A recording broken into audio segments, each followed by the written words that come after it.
Who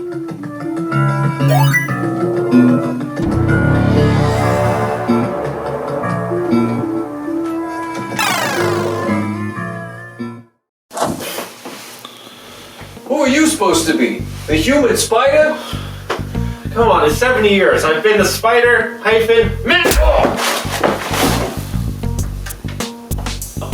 I'm Peter B. Parker. Though many of you might know the other Peter B. Parker, I'm the Peter B. Parker from The Last Stand. I'm the one that stopped pulling his punches, much like I'm going to do for this review. And I'm Noir Spider-Man in Technicolor. Oh, wait. I just told people who I am. Now it means I have to kill everybody. Whoa.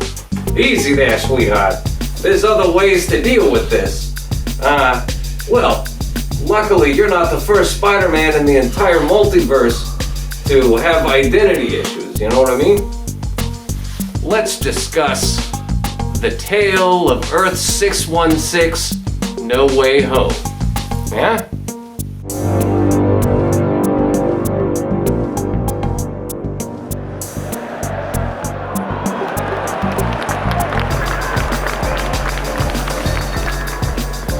We begin right where Spider-Man Far From Home left off, where Mysterio leaked to the world the identity that Peter Parker is Spider-Man.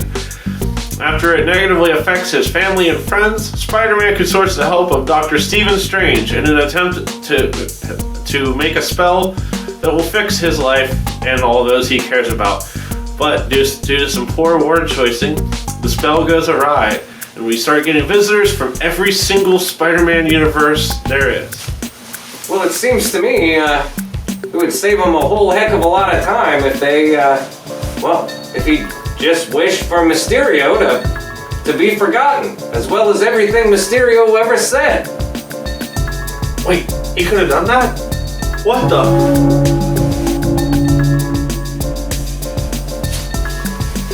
This, of course, saw the return to film of the beloved characters such as Willem Dafoe's Norman Osborn / Green Goblin. I couldn't imagine anyone else in the role of Green Goblin.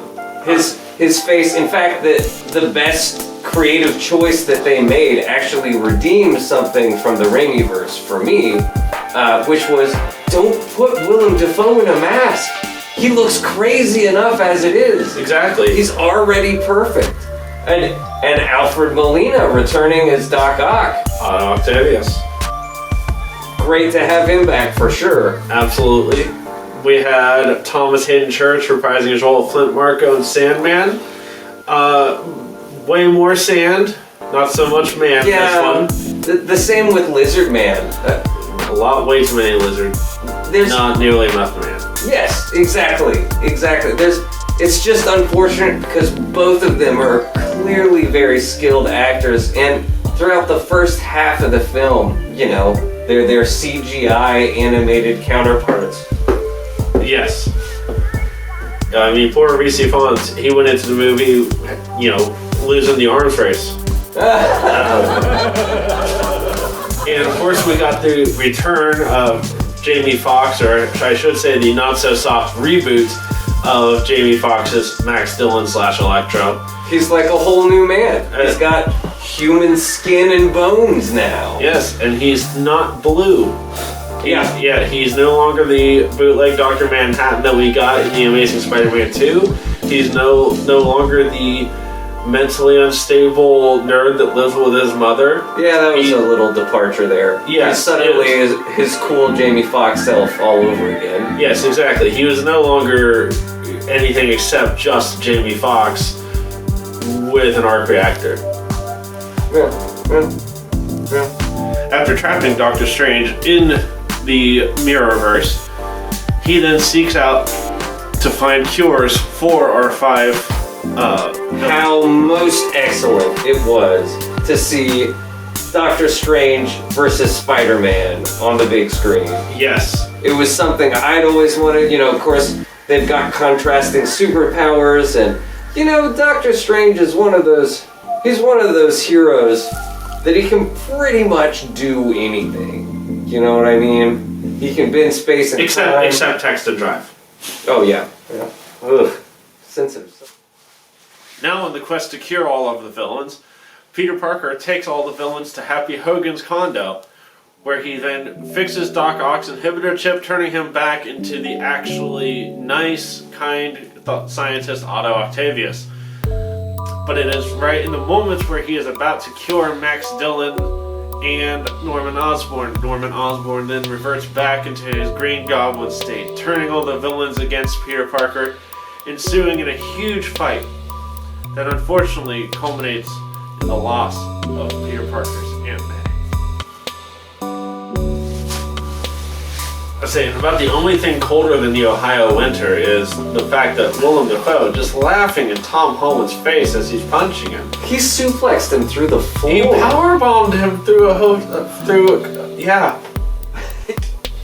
Driven wild with grief by the murder of Aunt May, Peter Parker drives himself into exile. Meanwhile, Ned and MJ return to Ned's apartment where he uses his sling ring to try and locate Peter Parker. But who should step through the portal other than Andrew Garfield's Peter Parker / Spider-Man? And then upon the next go, they try to find Peter Parker, and who steps through the portal but Tobey Maguire, Peter Parker / Spider-Man? Well, how about that Ned, huh? How about that, Ned? He can just pick up that sling ring, no problem, and use it like riding a bike. Yeah, it's not like the Sorcerer Supreme. It's not like it only took him himself. It took a couple weeks for him to learn how to use the sling ring and being thrown onto Mount Everest in order to use it. But Ned can just magically use the sling ring. You're a wizard, Ned. Yeah, right? I mean, all the wizards in the audience are groaning. What about Harry Potter? Could he use the sling ring, do you think? Well, maybe if they spell it out for him. Well, it's not like it was the most, hyped up event in Spider-Man history. It's just there was a lot less scale. It was not grandiose. How underwhelming the big reveal of Andrew Garfield and Tobey Maguire reprising their roles was in an apartment where Ned's mom asked them to clean. With the other two Peter Parkers and Spider-Man in the fray, they decided to join together, and they find Peter Parker sulking about, and they talk him through the unimaginable grief that he's feeling by offering many personal stories from the other two Spider-Men about how they dealt with similar situations. And upon that, they all decide that they must band together, and they must bring the villains back together and cure them of what makes them that way. I do like a lot of the choices they made. First of all, the idle conversation between the Spider-Men was maybe one of the most endearing things I've seen in cinema in a while. Absolutely.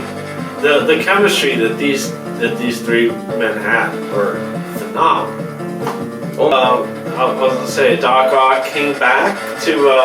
good guy. As a good guy, good guy. He's actually the one that, put the damper on Electro, which was really, really cool.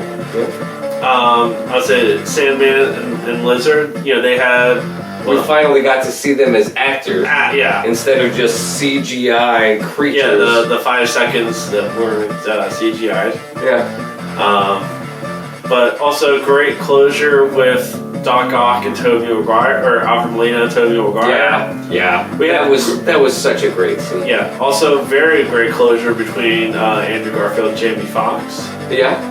Andrew Garfield again, very sorry that he wasn't black. A wonderful piece of cinema, and frankly, maybe one of the best works that the Marvel movie franchise has created. Easily. Hands down. It's not perfect. No. Not by any means.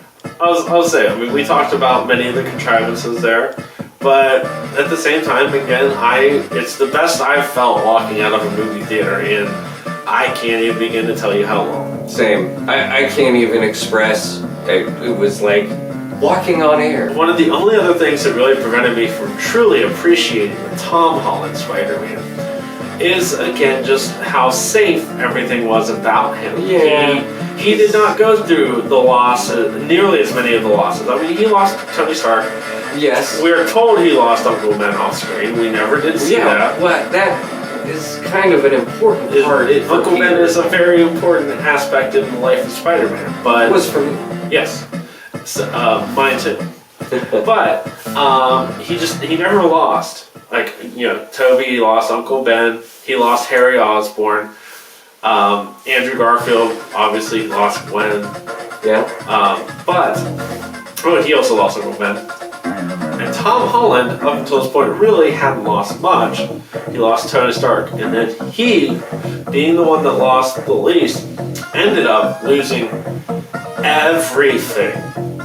All at once, too. Yes. It was like all in this one movie, really. Yeah, he lost MJ, he lost Ned, he lost Aunt May, Yeah. he lost Happy Hogan, he lost Doctor Strange. Oh, I forgot about it. There are a few things we'd also like to go over that they could have done better, we think.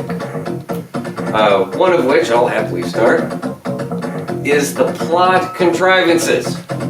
Ned's apartment being conveniently the nexus for all Spider-Men to appear. I wonder if more Spider-Men were going to appear from other universes, if they'd just be like, oh yeah, let's just send him to Ned's place. Yeah. Just send him over there. I'm sure it's fine. The very convenient Ned being able to use magic while trapping Doctor Strange, which also, that in itself, just the lack of Doctor Strange, because Yeah. Cumberbatch kills it. Yeah, he's I couldn't imagine anyone else being strange, but for the guy who weaved the spell that caused the unraveling of the universe, And then him being held prisoner. Yeah. Math. yeah, that's right. Got anything else? What? No? Go watch it. Otherwise, It's a great film. movie. Yeah, that's right. And I guess we might as well sign off, right, Spider-Man? Right, other Spider-Man. Till next time.